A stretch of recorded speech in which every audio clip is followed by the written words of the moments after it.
Good evening, film fans, and may the 4th be with you. Yes, it is indeed Star Wars Day, so I'm glad you're celebrating in style with us here on London Film Club. I'm Hannah Jackson, and with me tonight are two other Star Wars fans. We've got David Brake, editor of film site One Room with a View, and London Live's very own journalist and film fan Luke Garrett. I have a bad feeling about this, but I've got a great feeling about tonight's films. Here they are.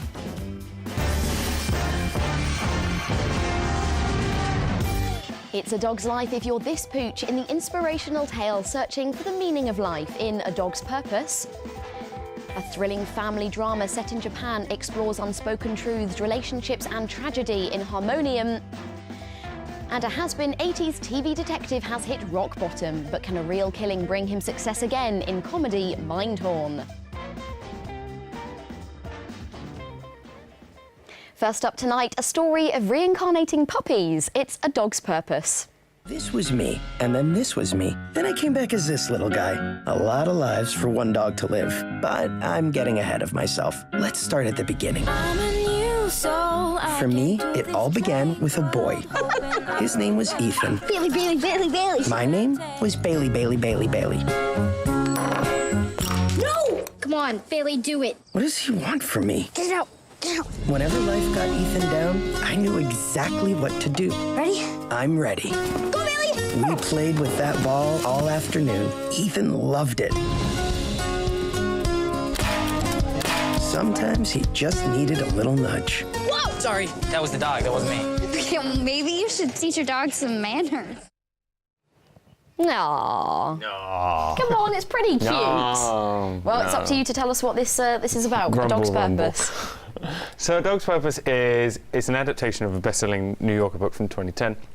And it's basically the story of Bailey, who basically begins, we first see him as a pup, and then the idea we see him through his many different lives. So he's a German Shepherd, he's a Corgi, he's a Red Retriever, he's every dog, basically. And we basically experience his experiences and all the different owners, basically. All in the search of what is a dog's purpose. Which is? Well, I don't want to give away spoilers, because clearly this is the film which hinges on those facts. Like, this is a thriller. I know, this film just wants you to cry, and that, I don't... okay. Well, I must admit, yeah, I was going to go in straight away with... It has been criticised a little bit by being slightly manipulative. There's a bit of emotional blackmail going on in there because the dog reincarnates about 5 times and dies. Which was a surprise to me because I didn't understand that it was about reincarnation. I didn't see the trailer. I went in cold. I thought, this is lovely. It's about dogs. I've seen the buses in London with the pictures of the dogs. It seems like a family-friendly treat. Yeah. And then within the first 5 minutes, a dog dies. And you think, this is setting an agenda here, and then it dies again and again, and I didn't know that they were the same dog until about 3 deaths. Well, it's one of these weird films where you're like, it kind of sets up to be family friendly, and then when something dies repeatedly, especially a cute puppy, that's quite hard to embrace, because you're just like, oh man, this is a really heartwarming story about the dog's dead. Oh no. Why did they do that? Did they just think, oh, we know how to make them cry? I actually looked this up. The book apparently is talking about how, like, you know, you go through all these different lives and each person is supposed to be a lesson. But in this, it kind of treats it like the middle parts are just sort of blocks. You know, where the whole point is the idea of it's Bailey, like the Ethan all the way through.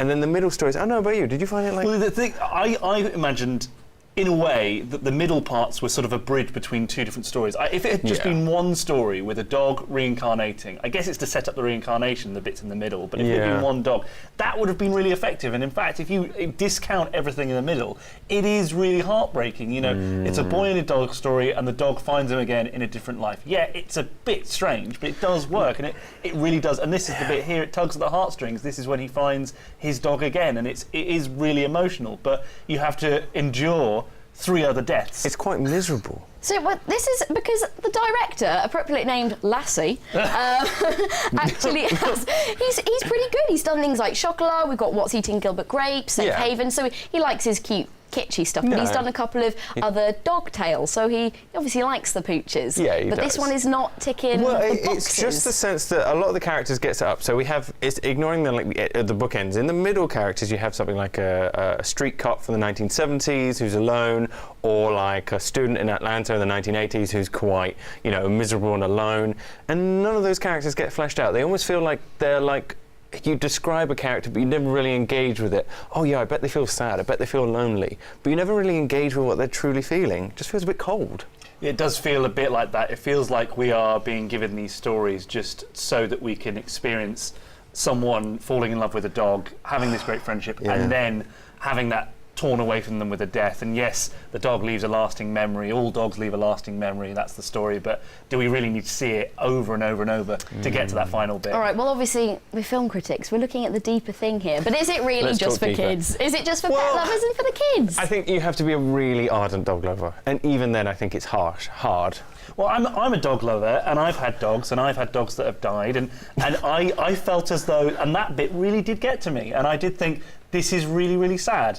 But having said that, I guess it's the sort of thing, maybe if you're a person who doesn't want to give their child a dog but wants them to experience that dogs die, the best way to do is to take them to this movie. They'll learn about death. Wow. And they get to see I mean, dogs. it's not like a commercial for like dog Okay, all right, ownership. well, It's maybe not terrible. one for the kids either. We're going to go to popcorns. David, what are we going? It's pretty rough. It's 2. Ooh, starting with the I 2. even did a pun. Luke? I'm probably going to say 2 as well, just because it didn't feel to me as though it had anything to offer apart from just a bit of a corny story. Bit cheesy, bit tragic. All right, OK, well, London Film Club gives A Dog's Purpose 2 out of 5 popcorns. It's rated certificate PG and it's out tomorrow, so maybe one for the kids. Now, it is the 4th of May, but it's more importantly Star Wars Day. Now, guys, I want to know, what are your favourite moments in the Star Wars saga? Like, is there something that makes you think back to your childhood and think that's what really...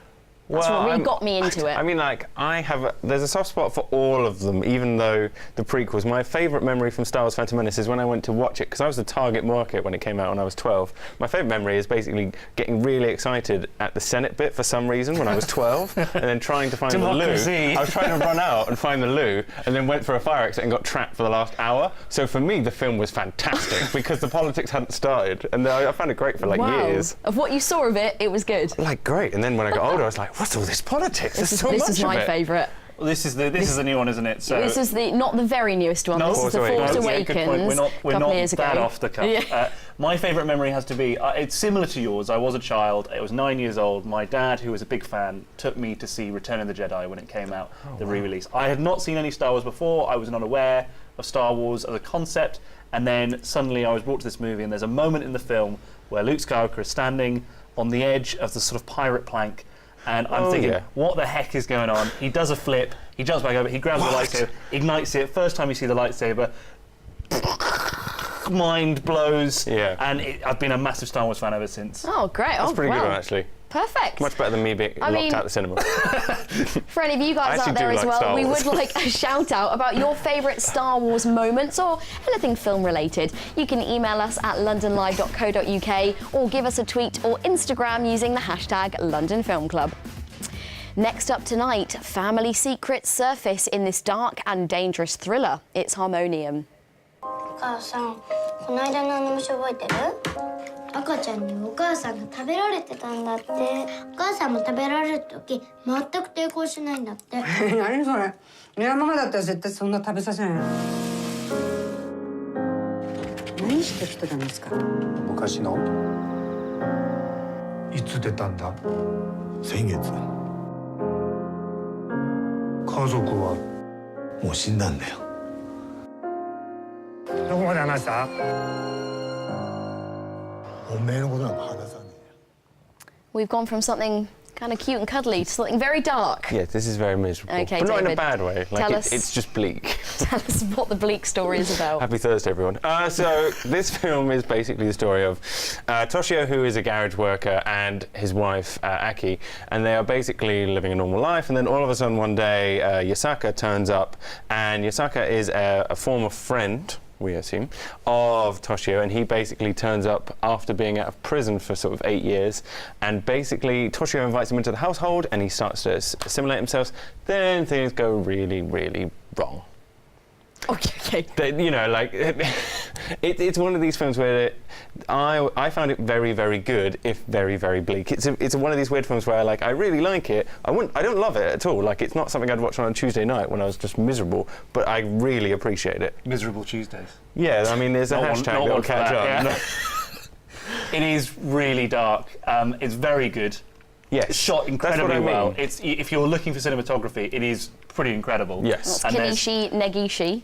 I probably said that wrong, but... Exactly. I mean, beautiful Love his job. work. But he's sort of captured a really weird aesthetic, which is that sort of modern Japan that you see in a lot of modern anime. Something like the industrial versus the old-style Japanese architecture. And it's really well captured in this film here. It's very soft, almost quite nice for the start, if it weren't for sort of the sinister feeling that you get throughout all of it with this new house guest that they have. And Koji Fukada, who's the director, does a really good job of kind of...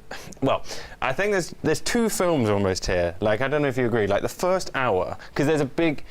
it's not really a spoiler, but there's a big incident in the middle which kind of changes the course of everything. Because it goes from being a slightly comedic at the start, doesn't yeah, it? it starts off kind of fun, while like he makes bad mistakes after being out of prison, like faux pas, and everyone gets used to it. Then he starts teaching his daughter, Toshio's daughter, the harmonium, the instrument, and but then there's an incident halfway through, and so there's the first half, which is this immaculate, very well crafted, very well made film, and it kind of... the second half, you know what I mean? Like, it just feels a bit like... It just sort of loses derailed a bit. It feels like they wanted to have that big twist, that big event that causes a huge shake-up in this story. And then it just sort of flies forward, and you see the results of that almost as though that should be the end of the movie. Yeah. And then it continues for another hour. And you think... I've just gotten invested in this story. I was ready to see this carry out through the whole course of the movie, and now I'm seeing almost a completely different movie that is sort of slightly... It's like seeing two series of TV series. Good or bad, though? Kinda, like, it's ambitious, which is where it gets credit for, and but the first episode is so good. It's like season 1 is so good, but that difficult second album, comes along and you're just a bit like, Okay, well, let's look at the characters and the actors in this. Now, the acting is fantastic. We've got some superb performances here. Well, Yusaka, the guy who comes back, Asano, Mr. Asano is very good as the sort of adding that kind of creepy element, the faux pas element, where it's funny but not comical, in the sense that he adds the elements that make it feel natural and realistic. And he's been in prison, so he's quite detached. He doesn't really know how to interact with people. There's a scene at the start where he's eating very, very loudly, and he's sort of shoving stuff into his mouth, and everything he says, force of habit, and you assume this is something he's picked up from prison. But in a way, it's quite funny, albeit a bit weird and a bit sort of sinister, and that's where that element of dread sort of creeps in. Yeah, I mean, I guess the star of the show is Mikado Suzu, who plays Aki, the wife. She's very good in the sense that possibly out of all of the characters, she has the most to do, because obviously she has to define her role, whether she just accepts what her husband's doing, and all these different elements to it. And she actually does probably the best job in trying to keep in trying to evolve a character over the film. Okay, all right. Well, we'll have to leave it there. So let's go to popcorns out of 5. Luke, we'll start with you. Go. 4. 4. Wow. Yeah, I'd say keep watching, but it is the film of the week. Like, it is a good 4 stars. All right, 4. Okay. Well, London Film Club gives Harmonium 4 out of 5 popcorns, rated certificate 12A, and it's out in cinemas tomorrow. Now, you do have time to make yourself a quick cup of tea as we're heading for a break, but still to come. The creator of Mighty Boosh, Julian Barrett, stars in his debut film, British comedy Mindhorn.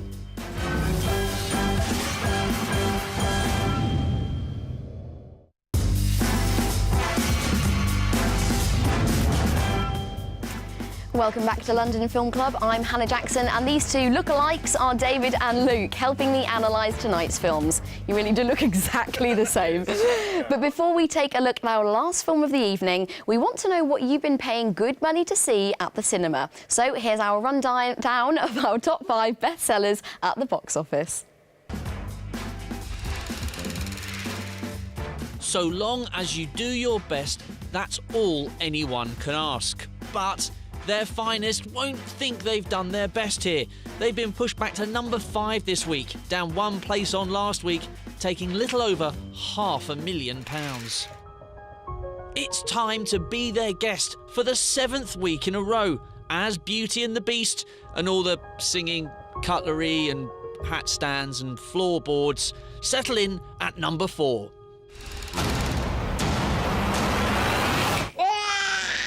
Alec Baldwin is still showing us who's boss in The Boss Baby. Oh, not as that president fella he plays.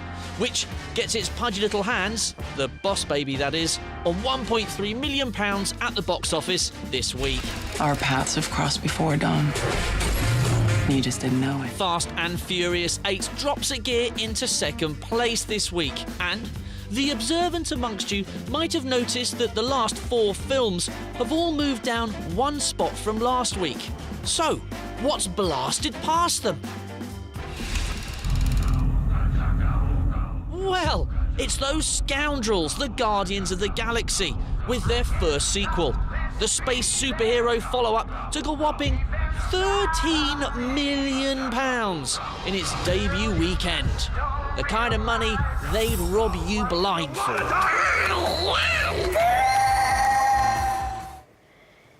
To our final film of the evening, an 80s detective has fallen on hard times in the comedy Mindhorn.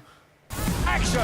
Special Agent Bruce P. Mindhorn could literally see truth. Your mouth's saying no, but your brain's saying yes.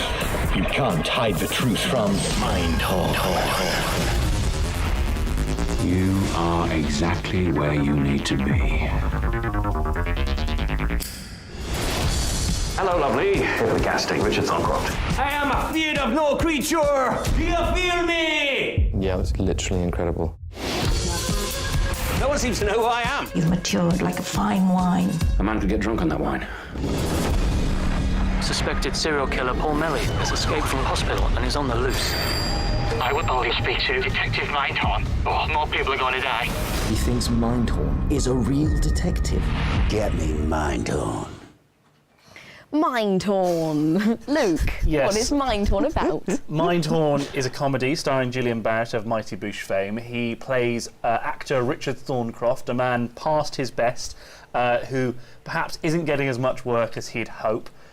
He was once famous for playing Detective Richard Thorncroft in the TV show. Mindhorn. Oh, so, yeah, that's the same name. Mindhorn, sorry. P.I. Mindhorn. There we go. There you go, sorry. And he, basically, his kitsch is that he could see crime using a special eye patch. And it's sort of a bit of a tall tale, but he is then brought into the fold of real policing when a deranged serial killer believes him to be Mindhorn. Actual Mindhorn. Yep.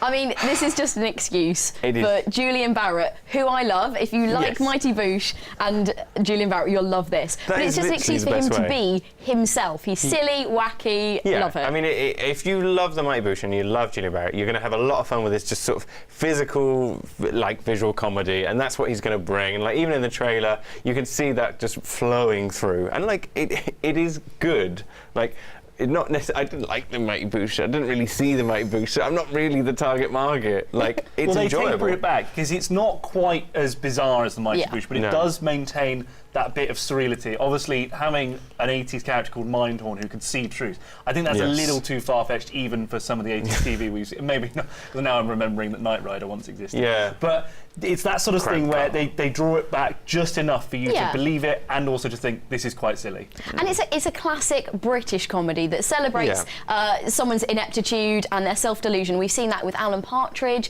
The Office, and this is a little wackier version of it. Yeah, and I think it's like it definitely ranks up there alongside them, and it has the same question it has with all of those films as well. Like when we were talking about The Office and we've talked about Alan Partridge, it's kind of like, does this really need to be on the big screen? Could this have just fit in 90 minutes on Channel 4? Well, you say that, but I think that the big spectacle of it is important to have it on a big screen. And obviously, we don't get enough of these movies, because every single movie we seem to see these days is something like a sequel to a big blockbuster. And it's strange to get a British movie, a British comedy, with this sort of, IT crowd, Black Book style comedy on the big screen, and I think it's really refreshing to see something like this go into the cinema. I mean, it does have good cameos. It really does have good cameos. Kenneth Branagh's great, which you see in the interview, like in that sort of audition, and Simon Callow's great as well. Steve Coogan. Yes, and it does have a good cast, and it brings it all together quite nicely, and yeah, I just feel like a right old grump. You know, like I feel like a real miserable poo because, like, I did like it, like I liked it, but there were just bits where I was just sort of like, I'm not really laughing at anything at this point. It did lose a slight focus throughout. It is a little bit silly, but I suppose you just have to kind of indulge in that and think, oh well, it's kind of funny. Not quite sure if I agree with it being on the big screen because it did feel like a lot of comedy sketches strung together. I was going to say, it did feel a bit like a comedy sketch that had been extended beyond its capacity. So a lot of times you see, I'm just saying. Maybe you're half I'm just saying, I'm just it's saying. time for the popcorns. Are you just saying that? I'm sorry, You've I'm had saying enough that. of this chitter chatter. Bring it to the end. People got Thursdays to do. Popcorns. 3. 3? 4. 4! All right. I'm going to go with 3. So, yeah. I win. I've got the final say today. London Film Club gives Mindhorn 3 out of 5 popcorns. That's rated certificate 15 and it's out in cinemas tomorrow. So if you want to giggle, go and see that one. Now, that's our film time up, I'm afraid, but I hope we've tempted you with something to go and see at the cinema. I'll be back with another episode next Thursday at 6:30 p.m. where we took a look at what else is coming out on the big screen. But for now, here's the trailer to Miss Sloane and a very happy Star Wars Day. Lobbying is about foresight.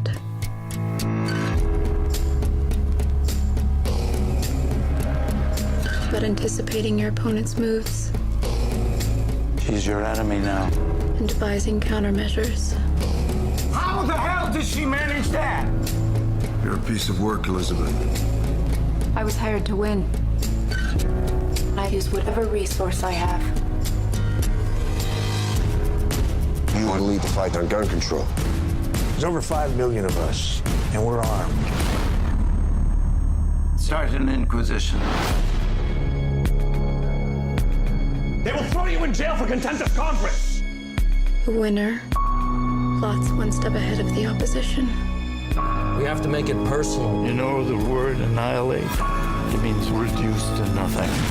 This is more important than my career. It was mind-boggling, You crossed the line. ingenious, Bugging and tapping. completely unbelievable. It's about making sure you surprise them. And they don't surprise you.